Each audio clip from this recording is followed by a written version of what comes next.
Welcome to Plodcast, episode 61. Great to have you.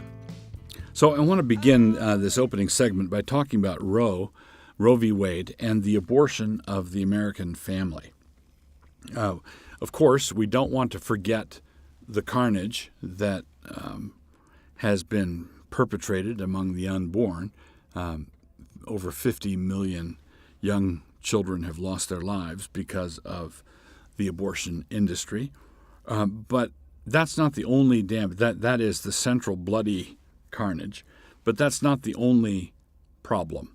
There is another huge part of this that we need to remember, and that was the decision, the Supreme Court decision in Roe, in effect, delegitimized the American family and made, in principle, every child a bastard. The reason children die is because their fathers have been disenfranchised. Their fathers have been taken out of the picture. They have no earthly legal father who has the authority or the right to speak for them. So what do I mean by this? Well, Roe famously decided that when they found the right to privacy in the Constitution, which is incidentally not there. They found it in the penumbra of the Constitution, in the shadow of the Constitution. It felt constitution-y to them. So they found the right to privacy there, and they therefore said the decision-making, the decision to abort a child, is a decision that is made by whom? Well, according to the Supreme Court, the decision to abort a child or not was to be made by the woman, by the mother, and by her doctor. There's a woman involved, there's a man involved, but the man is not that woman's husband. So if a man marries a woman, now first, if you're dealing with a woman who's pregnant because she's been sleeping around and she doesn't know who the father is, and the father and or fathers, potential fathers, have already taken themselves out of the picture, that's something that the law has to take into account. But when Roe was handed down, the right of any pregnant American woman, period, was granted. So a 16-year-old girl who was sleeping with her boyfriend who got pregnant, she can get an abortion. A woman who is raped can get an abortion. A woman who is married, has 3 children, and doesn't want another one can get an abortion. Now, what the thing that is striking about this is that if a man promises in a legally binding covenant to be faithful to this woman, to bring, to provide for her and to provide for their children together, and then a third party, the government, can come in and say to the wife, you can kill this child, you can kill that man's son, you can kill that man's daughter, even though he's your lawful legal husband. And you can do it without consulting with him. You can do it without getting his permission. You can do this without his involvement. What does that decision say in effect?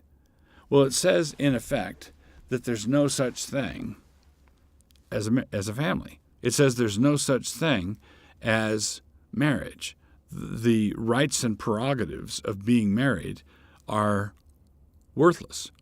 If a man cannot be part of, is not permitted by law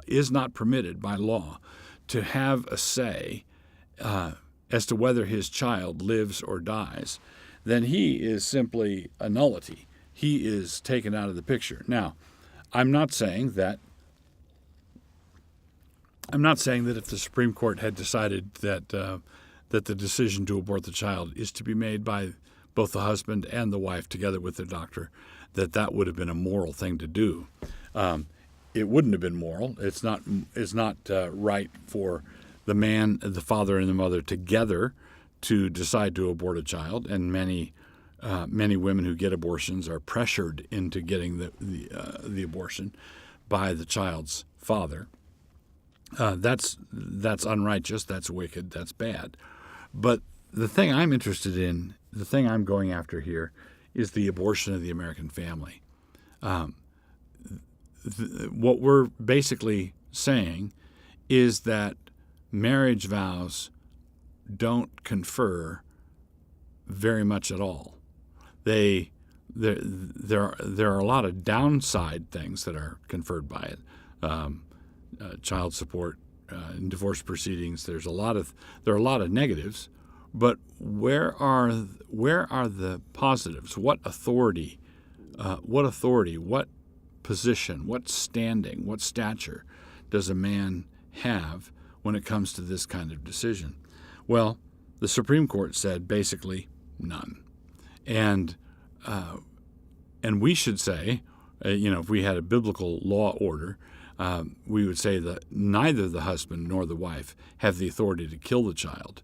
But if you come in and say just the woman can decide to kill the child, and the husband has no voice or no say in protecting the child, then you're saying that, legally speaking, we don't care that he took vows. We don't care that he took responsibility. We don't care that he is her lawfully wedded husband. All right, so we're episode 61 of our Plodcast, and we come to our book review section. And what I'm going to do here is review something that's kind of a book. It's not really it's a book in that I bought it on Audible. So in recent years, I've taken to supplementing my reading with Audible books that I got a rig in my truck, and I listen to books in 3-minute increments. Moscow's not a very big town, and so 3 minutes drive to work, and I listen to a little bit, or I might drive 3 blocks and listen to a little bit. But I chip away at books this way, and probably can finish an average-sized book in a couple of weeks, just listening to snippets at a time. Anyway, I'm listening to lots of Audible books now. So I noticed as I was looking for C.S. Lewis books on the Audible website that there was one called Christology, Cosmology, and C.S. Lewis by Michael Ward. And what this actually is a series of 13 or 14 lectures that Ward gives. Now, Ward is the author of one of my favorite books ever, which is Planet Narnia.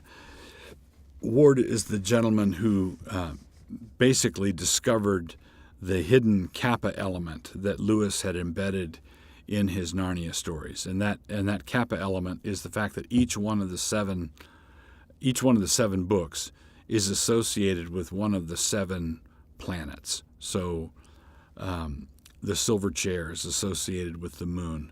Voyage of the Dawn Treader is associated with the sun.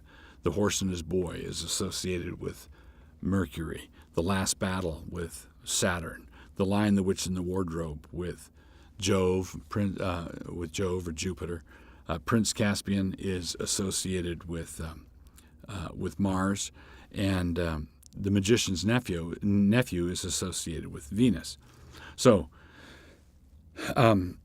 Planet Narnia is a detailed and exhaustive treatment of this, and tells how Michael Ward came across that insight, brilliant insight, which was a clue that was given to him in a poem that Lewis wrote about the 7 planets called The Planets, and there was a line in there about sin, winter past and sin forgiven, and the lights came on. Winter past and sin forgiven reminded him of The Lion, the Witch, and the Wardrobe, where it was always winter and never Christmas, and then winter is past. Aslan breaks the power of winter, and of course forgives Edmund's sins.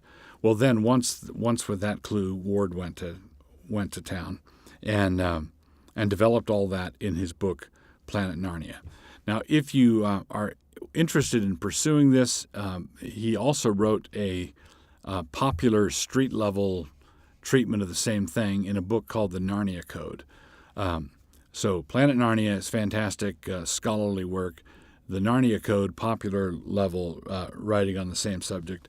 And then this lecture series, Christology, Cosmology, and C.S.Lewis, which is largely on the same theme. He walks through the different books and shows all the different planetary influences, illusions that Lewis embedded in these books. And he also has some very interesting discussion of how a character like Aslan can be suffused throughout the books, even in those books where the appearances that he makes on the printed page are fairly rare.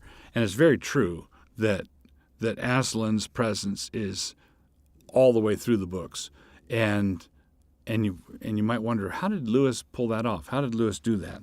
Well, this lecture series outlines it, goes through it, does a very fine job. I commend it highly. Christology, Cosmology, and C.S. Lewis.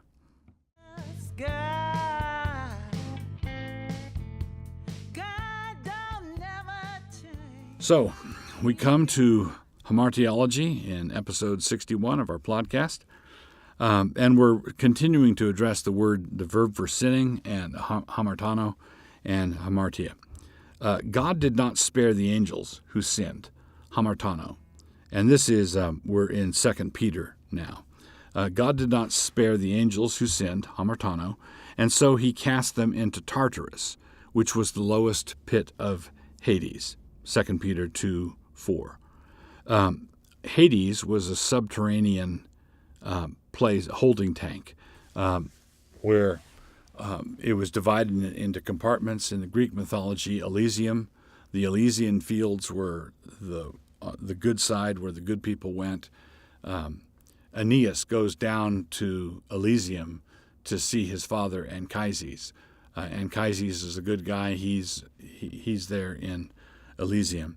And as Aeneas is going down, he sees the grim part, Tartarus. And Tartarus, that name for the dark part of Hades, is used by Peter in 2 Peter 2:4 without any redefinition. The angels who sinned, the angels who hamartanoed, were cast down into Tartarus, and that was the lowest pit of Hades.